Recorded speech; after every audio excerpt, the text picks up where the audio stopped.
Hello YouTubers, Alaska Prepper here. Ladies and gentlemen, I'm about to start my day here at the bunkers. Actually about 5:45 in the morning. But I got up early, felt like doing something productive, so here I am. I thought I'd do this quick video and talk to you about food. Why it is that food is everything. Food and water is everything. Without food or water, a person will transition back to an animalistic mentality. And so will a country. Consider that. And think about that for a second. I talked about a documentary I saw a while back where they kept a group of men, I think this was after World War II. They kept a group of men who volunteered in a camp and fed them a starvation diet. I think it was for a little over a month. And after the third or fourth day, the diaries of the men stated that all they could think about and talk about is food. And that towards the end of that trial, that the men were plotting against each other on how to steal their food or win favors over others in order to get more food, and pretty much lying about one another so that they can get more food. And this was only after 30 days of living on a menial, I think it was 1,300 calories a day or 1,100 calories a day. I'm not sure. Look it up. You'll find it. It's easy to find. But they started a plot against each other. And it got me to thinking, with everything that is going on in the world, and we'll talk about this tomorrow during Sunday's live stream, but with all of the natural disasters, with all the fires, with, I believe we just had another land hurricane that took out a lot of corn in the Midwest here a couple of days ago or 3 days ago or so. With the droughts that are going out on the West in the United States, with all of the floods, goodness gracious, have you seen China? Have you seen all of the floods that they've been having? Dams busting? And not only China, but did you just see the floods that Germany had? Germany, China, Argentina, the UK, Brazil is having fires. Brazil is having frost that's killing their crops. Brazil is having droughts that's killing their crops. No one is talking about this, and no one is considering the devastation that this is going to bring about to our food supply. I know that us preppers talk about food shortages all the time. Ladies and gentlemen, it's because it's not what we see happening now, right in the immediate now, but what we see going on or happening in the future. Yes, foods are getting more expensive now, but it's not because of food shortages. We are still working off of last year's harvest. But wait till next year, ladies and gentlemen. I'm telling you, next year is going to be a very trying year for many people, especially those that did not prepare ahead of time. Times are very good right now. You can go to Costco and pick up I think it's a six pack of canned chicken for $10 and put it away. Those are good times. I'm talking about the times that we're going to be going into where if you want to buy those 6 packs, if they're still even around, you're going to be paying twice as much for them than what you are today. That's if they're still available. Costco pretty much stopped selling their beef in a can, at least here in Fairbanks, Alaska. They came back for a little bit. It looked like they got a container of a couple of pallets of them, and then once they were gone, they're gone. I haven't seen them again. But think about what's going on in the world. It's just incredible, all of the weather events that we're having. And when you run out of food, food is everything. But why wait to run out of food? And ladies and gentlemen, the scary part is this. When a country runs out of food, food is everything. And they will do anything that they can to obtain that food. China really worries me because the floods that they're having are devastating. They're just wiping out their crops. On top of all of the people that have lost their lives here in the last week or so that they've had those major torrential floods. When a country gets desperate, it does desperate things. Look at what happened with Japan back in 1941.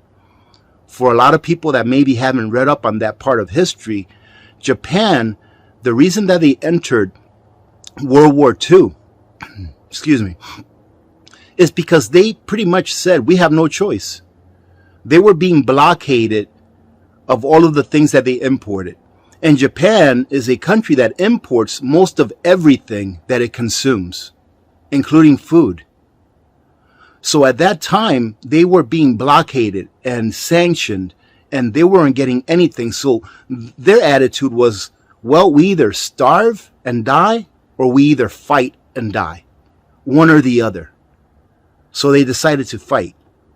So what will a country do once its people are starving and it cannot feed its people?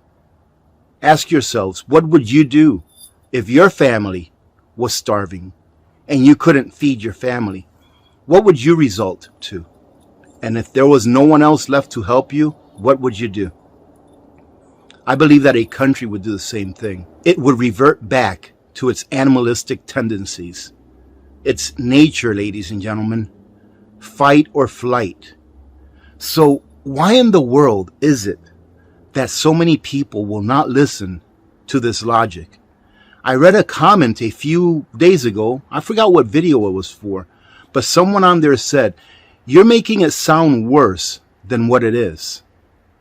Ladies and gentlemen, I don't think I'm even touching on how bad it's going to get. And I've stated before that sometimes a person needs to be scared a little in order for them to take action, in order for them to at least consider researching that topic that scares them. Man, I'm not trying to scare you, but in a way I am, because I want you to go out there and look these things up. Don't expect anyone to spoon feed you the truth. Go look it up. Research it yourself. Take a look at what's going on in China in the last couple of weeks with all of the floods going on. Not considering the number of people that have lost their lives, but all of the floods that are going on and where they are going on, where they are occurring in places that produce food. Take a look at what's going on around the world. Brazil can't even produce enough corn for itself anymore, that it has to import corn. I saw that on the Ice Age Farmer early this morning, that Brazil is now importing corn, and they used to be a net exporter of corn. Brazil raises a lot of the beef that we here in the United States consume. If they have no food for their beef, do you think they'll be raising more or less? And do you think that in turn, that will turn into scarcity for us here in the U.S. or higher prices? One or the other will happen, ladies and gentlemen, or maybe both.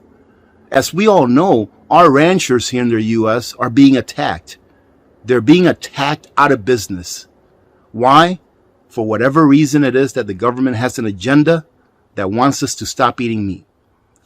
Don't ask me why. Just makes no sense. It makes no sense to many. If you stop eating meat, it's not going to save the planet, ladies and gentlemen. That's my opinion. However, I do know that there are lots of really rich people from the government and from corporate and from the corporate world, real rich people that are heavily vested in those types of meats that do not come from organic sources, such as them being raised from a cattle, from a small cow to a cow that can be harvested and processed for meat. They want you to eat printed meat. They want you to eat lab-grown meat. Why? In my opinion, they're very heavily vested in these technologies. And it seems that the hundreds of millions of dollars that they currently have is not enough. Nowadays, you're not in the club unless you're a billionaire. A millionaire is gone. A millionaire is like the middle class nowadays. to these rich oligarchs. They want to control everything we do. But there is one thing that you can control. You can definitely control this right now. Go do a payday prep. Go stock up. If I had thousands of dollars in the bank, I would be taking some of that out and stocking up as much food as I possibly could. That's what I would do. I would not let that money sit in the bank getting eaten away by inflation. I like to say that money in the bank is like leaving your wealth, your freedom in the inferno of what I like to call inflation, because it does nothing but steal your wealth. So why haven't you taken a look at what's going on? And if you have you taken action? And if you have taken action, that's outstanding. Talk to a neighbor, plant a seed. You may be saving their lives by just planting a seed and maybe waking them up little by little to what is really going on and to what is going to occur in the future. Whether you like it or not, it's going to happen, either by governmental forces or by natural forces. I think it'll be by both.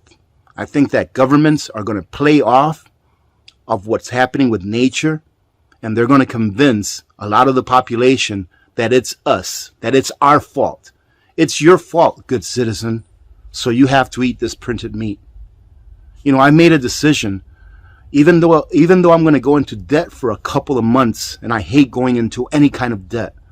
But even though I'm going to go into debt for a couple of months to do this, I'm going to go ahead and purchase that Harvest Right freeze dryer, because I've done the numbers and I think it is the best way to preserve proteins for extra long term.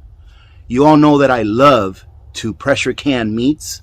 However, there's only so much room because of the jars, and it has so much weight because of the liquid. I love pressure can meats, but I'm going to purchase a Harvest Right freeze dryer to put into my bunker back here. So I am going to go ahead and order one of those. I'll probably do it later on today. I just actually decided right now that I'm going to do that. That it'll be okay for me to go into debt for a couple of months to do that. Because it's that important. And you see, ladies and gentlemen, you've seen how much food I have in my pantry. Okay? I can feed my family for about a year. I would say for at least a year comfortably with my pantry. And then with the foods that I can get during any type of crisis, that just supplements what I have and extends out what I already have. So for example, let's say that we go into a crisis where food's just not available, or I can't enter a supermarket because I don't have, the paperwork, right? Okay, that's fine. I have food for a year. However, during that time, I'll still be able to get food here or there. Maybe I hire someone to go to the supermarket for me so that they can buy me a month's worth of groceries, etc., etc. It'll extend out what you have. Only because you have a year's supply of food to feed your family doesn't mean that that's all it's going to last you, right? So think about it that way as well. If you have a year's supply, that means you have more than a year's supply. If you only have 3 months, it means you have more than 3 months, because it's not like food is going to disappear.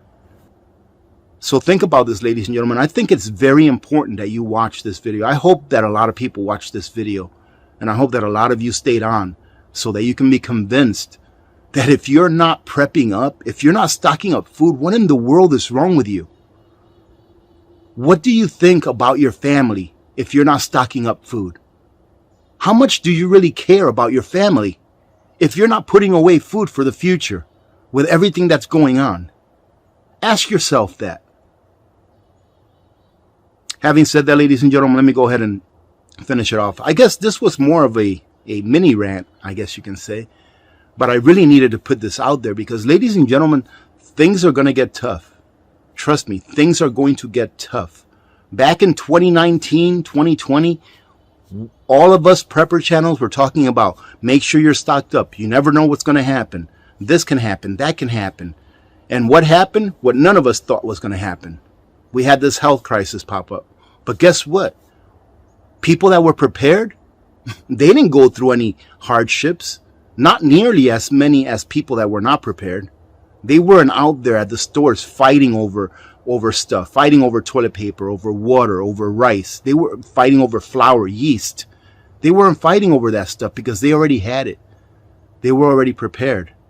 And now, ladies and gentlemen, once again, here we are saying you need to prepare, because food is going to become a luxury for many if it already isn't. And food and water is everything, because what can you do without it? Nutrient survival isn't just survival food. It's special ops grade. Built to the nutritional standards of the U.S. Special Ops and packed with 40 essential nutrients. Formulated to sustain energy, sharpen focus, and keep you and your family thriving during any emergency. Real food, real ingredients. Oh, and a 25-year shelf life. Our meals will kick your taste buds in the mouth and have them coming back for dessert. Yeah, we've got that too. So whether you're digging in or bugging out, you don't just survive an emergency situation, you thrive in it. Nutrient survival. Feed your freedom.